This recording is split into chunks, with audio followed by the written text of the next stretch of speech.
احساس ان الواحد يصور كده من زمان الواحد مفتقده جدا جدا، في الله المستعان. كانسان بيسعى لتطوير حياته، اول حاجه كان لازم يطورها وهي اللغه الانجليزيه، ومن هنا كان لازم الانسان يحافظ على انه يكتر من المصادر او الانكم من حيث الاستماع ومن حيث القراءه. وكشخص بيحافظ او بيحب القراءه فكان لازم اهتم بالكتب اللي انا هقراها ونوعيه الكتب واجيب كتب انجليزيه. فالنهارده هنشارك معاكم محاضره المشتريات بتاع عصور الازبكيه، ويلا بينا. يعني حقيقي الواحد سعيد جدا جدا بالمشتريات اللي هو جابها، ويعتبر دي تاني مره اكون سعيد جدا جدا بالكتب اللي انا اشتريتها لانها فعلا كويسه، ولان كمان الحمد لله حته ان انا اختار الكتاب اللي يناسبني واظبط الاولويات واشوف الكتاب ده كويس او مناسب ليا ولا لا، والكتاب ده فعلا افكاره كويسه وفعلا الكتاب ده هيغير من شخصيتي ولا لا.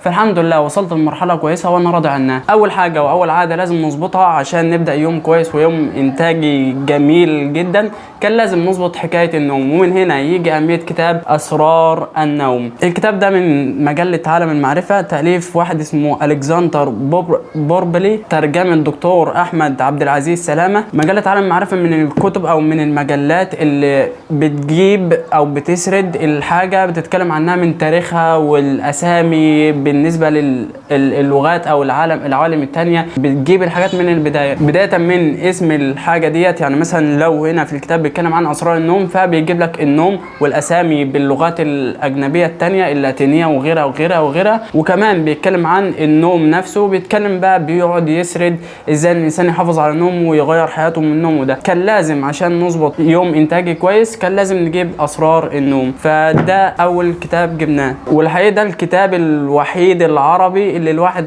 جابه في الكتب كلها، لانه كنت عايز اجيب كتاب واي وسليب ولكن ما جبتوش، قلت استعيض عن واي وسليب بالكتاب ده. تاني كتاب وهو مايند سيت. كتاب مايند سيت من الكتب اللي بتتكلم عن ازاي الواحد يغير طريقه تفكيره ويتبنى الجروث مايند سيت ويسيب الفيكسد مايند سيت، ازاي الانسان يفكر بطريقه كويسه، ازاي الانسان يغير من نمط حياته من خلال تغيير طريقه تفكيره في الاشياء، وايه هو معيار النجاح وايه هو معيار الفشل، وعلاقه المايند سيت او طريقه التفكير ديت بالليدرشيب والمهارات الثانيه والمعايير الصحيحه للنجاح وغيرها وغيرها وغيرها. فكتاب مايند سيت للكاتب دكتور كارول دويك جدا جدا جامد. سعر الكتاب اللي انا جبته من عالم المعرفه او مجله عالم المعرفه كان 15 جنيه. سعر كتاب مايند سيت كان 45 جنيه، وده الرينج الطبيعي بتاع الكتب الانجليزيه في سوره ازبكيه حاليا. يعني الواحد كان زعلان جدا من الاسعار الباهظه اللي انا شفتها في سوره ازبكيه، وكل الكتب ديت اقدر اقول ان انا اشتريتها في رينج 40 جنيه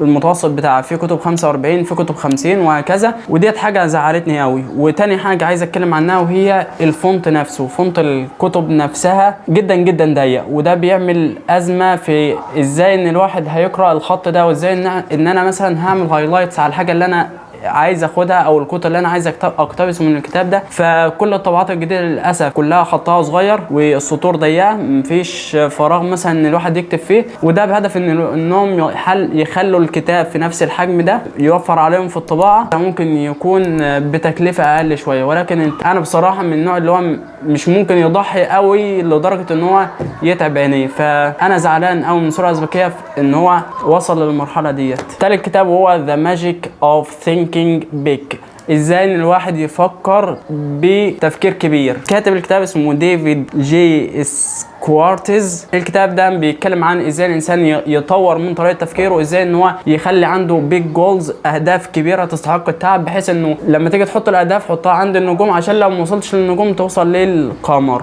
الكتاب باختصار ممكن يكون الفكره الاساسيه بتاعته بيتكلم عن ده. الكتاب كمان بيتكلم عن اهميه الانسان، ان الانسان يفكر او يحلم ان هو هيبقى انسان ناجح، وبالتالي طريقه النمط بتاع حياته بيتغير على الطريقه ديت على المنوال ده، وان الانسان يتغلب على الخوف من الفشل ويتبنى عقليه المخاطره والمجازفه عشان يوصل للاهداف اللي هو عايز يوصل لها. وكمان بيتكلم عن ازاي ان الانسان يفكر كانه ليدر، ما يفكرش كانه هو شخص مقود، لا يفكر دايما ان هو ليدر. الكتابين دول كتاب مايند سيت وكتاب The Magic of Thinking Big، الكتابين دولت بيغيروا من المايند سيت بتاع الواحد وطريقه تفكيره. الكتاب الرابع معانا وهو The 7 Habits of Highly Effective people. العادات السبع للناس الأكثر فاعلية للكاتب ستيفن آر كوفي. الكتاب بيتكلم عن 7 عادات هيغيروا حياة الشخص ويغيروا طريقة تفكير الواحد، والكتاب ده واخده من ترشيحات من ناس كتير، فالكتاب إن شاء الله يكون كويس. الكتاب الخامس وهو Deep Work لكال نيوبورت. الكتاب بيتكلم عن ازاي الانسان يتغلب على المشتتات في وسط العالم اللي احنا فيه ده، وازاي الانسان يفوكس بشكل اكبر، وازاي الانسان ينجز اللي المفروض ينجزه، وازاي ان هو يركز لفتره اطول من الوقت. لا شك ان احنا قاعدين في عصر او عايشين في عصر كله مشتتات من حيث السوشيال ميديا، والانسان ما يقدرش يركز على الحاجه اللي هو بيعملها. فعشان الانسان يوصل للحاجه اللي هو عايز يوصلها لازم يخش في عمل عميق. الكتاب ده واخده من ترشيحات كتير، من اول ابو زيد لغايه واحد اسمه جيمس سكولز، لناس كتير قوي بيتكلموا عن اهميه الكتاب ده، وكمان شفت له الملخص بتاع علي محمد علي. الكتاب السادس وهو كتاب فلو. كتاب فلو من الكتب اللي بتتكلم عن ازاي الانسان برضه يركز، وازاي الانسان يوصل للحاله بتاع الفلو، اللي هو وقت ما ينغمس في عمل خلاص هو كل روحه وحياته وتفكيره وتركيزه وطاقته كلها مصبوبه في الحاجه اللي هو قاعد بيعملها دلوقتي. مفيش اي حاجه تشتته، مفيش اي حاجه تستجلب تفكيره، وحاجه تسحله في عالم تاني، وحاجه توديه عالم تاني. لا، هو بمجرد ان هو يبدا في الحاجه، ازاي انك انت تخش بقى في مرحله الفلو ديت، ازاي انك انت تركز بشكل اكبر. حتى الكتاب مكتوب عليه من ورا explore a happy state of mind called flow, the feeling of complete engagement in a creative or playful activity. الكتاب السابع معانا وهو God Vibes God Life. اسم الكاتب فيكس كينج. مشاعر جيدة تساوي حياة جيدة. How self-love is the key to unlocking your greatness. ازاي حب الانسان لنفسه بيأثر على حياته تجاه ان هو يكون انسان عظيم. God Vibes God Life is the great book ان شاء الله يعني. الكتاب الثامن وهو So Good They Can't Ignore You. الكتاب للكاتب كال نيوبورت اللي هو كاتب ديب وورك. كتاب ان شاء الله يكون كويس برضو، واخده من ترشيحات ناس كتير من كذا حلقه. ممكن اسيب اللينكات بتاع الحلقات ديت في الديسكريبشن برضو عشان لو حد عايز يطلع عليها، لان الكتب اللي كانت هناك فكانت جدا جدا كويسه، وان شاء الله ارجو ان هي تغير حياه الشخص. الكتاب التاسع وهو Can't Hurt Me لديفيد جوجنز. الكتاب بيتكلم عن الصلابه النفسيه وازاي الانسان ما يكونش هش نفسيا. الكتاب ده واخده من ترشيح واحد اسمه جيمس سكولز. جيمس سكولز ده كان عامل فيديو ازاي ان هو قدر يستمر ان هو يذاكر 12 ساعه يوميا لمده سنه. الفيديو ده كان صراحه كان من اعظم الفيديوهات اللي غيرت طريقه تفكيري وخلتني اعيد كل حساباتي، وخلتني يعني عندي الشغف وعندي الحماس ان انا فعلا اغير حياتي. فكتاب كانت هارت مي، وكتاب ديب وورك لكال نيوبورت، وكتاب اتوميك هابتس لجيمس كلير اللي هي العادات الذريه. الثلاث كتب دولت من اعظم الكتب اللي اثروا على حياه جيمس سكولز. الكتاب اللي بعد كده وهو ذا اوبيسيتي كود شفره البدانه. الكتاب ده بيتكلم عن ازاي ان الانسان البدين مش بس ان هو يظبط اكله خلاص وعلى كده يكون انسان صحي وكده، وازاي ان الانسان حتى لو اكل صحي وعمل رياضه وعمل كل حاجه ممكن يكون تخين برضه. الكتاب ده خدته من ترشيحات لاحمد ابو زيد ساعه ما كان بيتكلم عن البدانه، وكان يعتبر عامل شبه ملخص للكتاب ده، فقلت لازم اجيب الكتاب اللي بيتكلم عن ده، مع اني مش تخين خالص يعني، مش تخين والله، بس يعني العلم بالشيء احسن من الجهل بيه. الكتاب اللي بعده هو Secrets of Millionaire Mind. الكتاب بيتكلم عن الثراء وازاي ان الاغنياء بيفكروا في الفلوس وازاي بيديروا اموالهم وهكذا. كتاب لواحد اسمه تي هارفي ايكر Mastering the Inner Game of Wealth، ازاي الانسان يفهم لعبه الثراء. الكتاب ده كنت واخده من فيديو لواحد كان بيتكلم عن 40 كتاب بيتكلموا عن ازاي الانسان يغير حياته، وازاي الانسان يغير النمط بتاع حياته، وازاي الانسان برضو يغير فكرته عن الثراء وازاي يكون غني وهكذا، والاداره الماليه وهكذا. هسيب الفيديو ان شاء الله في الديسكريبشن لو حد عايز يطلع عليه. كتاب Secrets of Millionaire Mind ان شاء الله يكون من الكتب النافعه. الكتاب اللي بعده هو Think and Grow Rich لنابليون هيل. فكر تصبح غنيا. الكتاب برضو بيتكلم عن الاداره الماليه وهكذا من الامور. كان في قناه اسمها دليلك للايلت، قناه لواحد اسمه عبد الرحمن حاجه. صاحب القناه ده كان بيركز على اهميه الانسان يقرا، فكان بيتكلم عن أهمية الروايات خصوصا في الموضوع ده، وكان بيرشح جدا الإنسان يبدأ في قراءة روايات. جبت رواية Before